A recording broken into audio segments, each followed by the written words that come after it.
po sa ating ebanghelyo ay sinusugo ni Jesus ang kanyang mga alagad.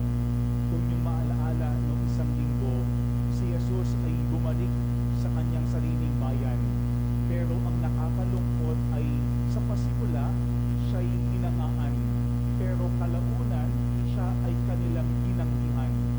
Siguro kung tayo kaya ang isusugo ni Jesus bilang kanyang mga alagad at alam natin yung kanyang naranasan, nakahanda ba tayong isugo ni Jesus? Nagkahanda rin ba tayong maging alagad ni Jesus? Siguro pwedeng ating masabi, kung si Jesus nga ay tinanggihan, ano pa kaya yung kanyang alagad? Kung si Jesus nga ay hindi pinakinggan, ganoon din ang karanasan marahil ng kanyang alagad kapag ito ay kanyang isinugo. Mga kapatid, lahat po tayo ay alagad ni Jesus. At alam natin hindi ganoon kadali ang pagiging isang alagad. Pero sa ating ebanghelyo, mayroong tatlong bagay na kailangan ating laging tatandaan bilang alagad ni Jesus. Una, companionship. Sapagkat sa ating ebanghelyo, nung ang mga alagad ay sinugo ni Jesus, ang sabi diyan, sila ay sinugo dala-dalawa, hindi individually. Siguro kung isa-isa, mas mabilis. Kung isa-isa, mas maraming lugar na pwedeng mapuntahan. Pero merong wisdom, bakit dala-dalawa isinugo ang mga alagad ni Jesus? Dahil alam ni Jesus na hindi ganoon kadali yung misyon ng alagad. Pwedeng panghinaan ng kalooban yung alagad, pwedeng mawala sa focus yung alagad, pwedeng makalimot sa kanyang misyon yung alagad. Kaya yan po yung unang paalaala sa atin. Tayo ay alagad na merong kasamang alagad. We have our companions para ating laging papaalalahanan ang bawat isa, para ating laging i-encourage ang ating kapwa alagad, para sila ay hindi panghinaan ng kalooban, at para sila ay hindi makalimot o maligaw ng landas. Siguro kapag ating pong titingnan itong ating ebanghelyo, kapag sinusugo tayong dala-dalawa, ang ating tanong ay, Panginoon, pwede bang mamili ng kasamang alagad? Kasi kung tayo ang masusunod, yung ating pipiliin ay yung mga taong gusto natin at komportable tayo.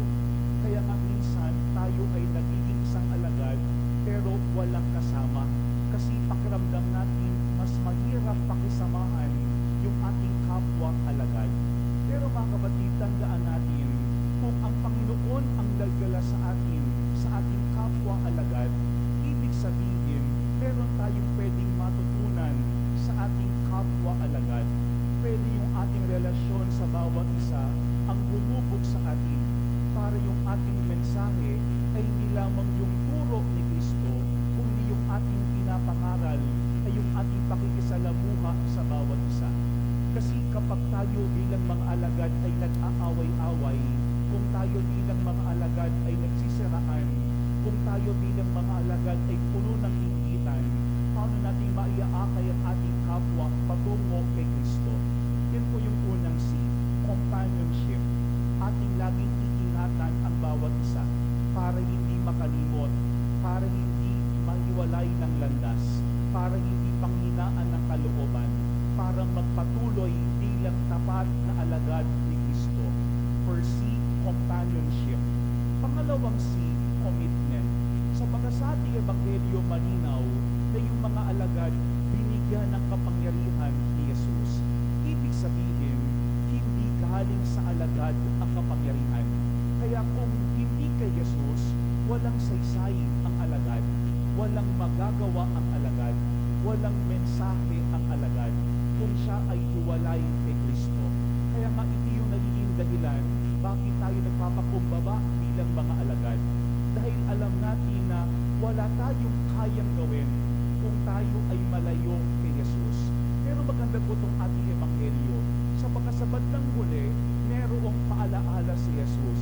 Ang sabi niya sa ating ebanghelyo ay, kung ayaw kayong tanggapin o pakinggan sa isang dako, umalis kayo roon at ipagpag ninyo ang alikabok ng inyong mga paa. Bago pa lamang isugo ang mga alagad, meron ng babala si Jesus na hindi lahat ay tatanggap sa inyo, hindi lahat ay makikinig sa inyo. Pero ang sabi ni Jesus, kayo ay lumipat sa kabilang bayan, pero ipagpag ninyo ang alikabok sa inyong mga paa. Maganda po yung simbolong yun, pagpagpag ng alikabok. No, kasi lahat naman tayo merong negative experience sa ating buhay. Pero kailangan ating ipagpag yung mga alikabok na yan. Kasi yan ang nagpapalabo ng ating paningin. Kapag tayo ay puno ng alikabok, kasi minsan bilang alagad, yung alikabok ang daladala natin. Kaya saan man tayo magpunta, saan man tayo magtungo, ang ating binabahagi ay yung ating sama ng loob, yung ating pangit na nakaraan. Pero yan po yung pangalawang punto ng ating ebanghelyo sa ngayon, commitment. Kapag tayo ay nakatutok kay Jesus, ang ating dala ay hindi yung ating galit, hindi yung ating sama ng loob, hindi yung ating tampo sa ating kapwa, kung hindi pag-asa sa mga tao na ating pupuntahan para ating madala ang mensahe ni Jesus. Yan po yung pangalawang ating tingnan. Ano ba yung mga alikabok sa ating kalooban na nagpapalabo sa ating isipan? Baka hirap nating maibahagi ng epektibo ang mensahe ng Panginoon kasi punong-puno tayo ng alikabok. Pangalawa, commitment. At pangatlo po, panghuli, confidence. Sapagkat sa ating ebanghelyo, ang bilin ni Jesus, huwag magdadala ng anuman. Huwag magdala ng pagkain, ng salapi, ng inumin. Siguro kung tayo, yung mga alagad, ang tanong natin, bakit? Tayo ay pupunta sa ibang lugar. Gusto natin madalas, tayo ay handa, secured yung ating pupuntahan. Kaya meron tayo mga extra food, extra shirt, extra money, just in case na tayo ay mga ilangan. Pero meron ding wisdom, bakit ang sinasabi ni Jesus, huwag magdadala ng anuman. Kasi may mga pagkakataon, itong mga bagay na ito ang nagpapabigat ng ating kalooban. Kaya hirap na hirap tayong maisugo ng Panginoon kasi marami tayong mga bitbitin sa buhay. Kaya nga sa ating ebanghelyo, maganda din ating tignan, ano ba ang nagpapabagal ng ating paglalakbay bilang alagad ni Kristo? Tayo ba talaga ay nakahanda na isugo ng Panginoon o may mga pagkakataon meron tayong pag-aagam-agam kasi marami tayong mga bitbitin o dalahin sa ating buhay. Pero sa isang banda, magandang ating tingtingnan, bakit kailangan walang dala yung alagad? Para maging lubos ang kanilang tiwala sa Panginoon. Yan po yung pangatlong C, confidence. Madalas gusto natin lahat handa, lahat maayos.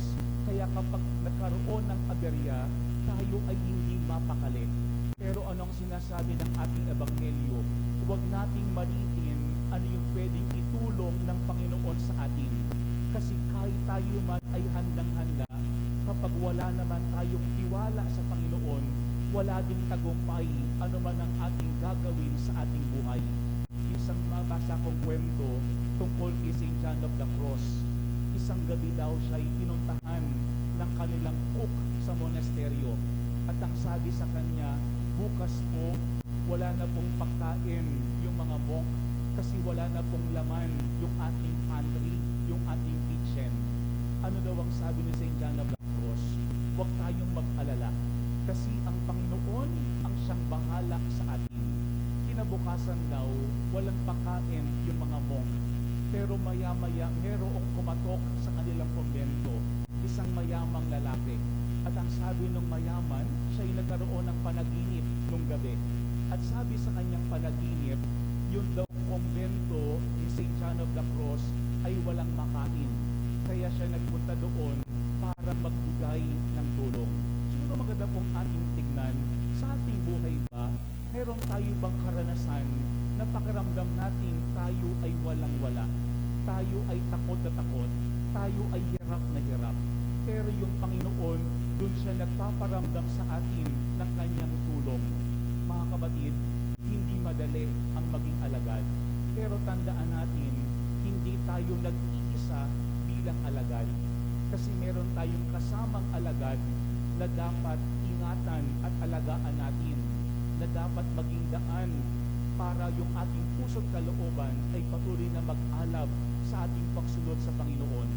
Pero pangalawa, tandaan natin, hindi tayo nag-iisa bilang alagad. Bakit? Kasi lagi nandiyan ang Panginoon para tumulong sa atin. Tatlong C ang ating laging tatandaan bilang mga alagad ni Jesus. First C, companionship. Meron tayong kasakasama bilang alagad. Ating alagaan, ingatan, palakasin ang kalooban ng bawat isa para tayo ay hindi makalimot bilang alagad. Pangalawang C, commitment. Sana tayo ay nakatutok kay Jesus na pinagmumulan ng lahat. Kasi hindi man tayo tanggapin sa isang lugar, ipagpag lang natin yung alikabok sa ating mga kalooban para hindi lumabo yung ating paningin at ating makalimutan yung misyon natin. At pangatlo, confidence. Sana lagi tayong magtiwala na ang Panginoon na nagsusugo sa atin ay siya ding tutulong sa atin. Mga kapatid, hindi madaling maging alagad, pero hindi kailanman nag-iisa ang alagad.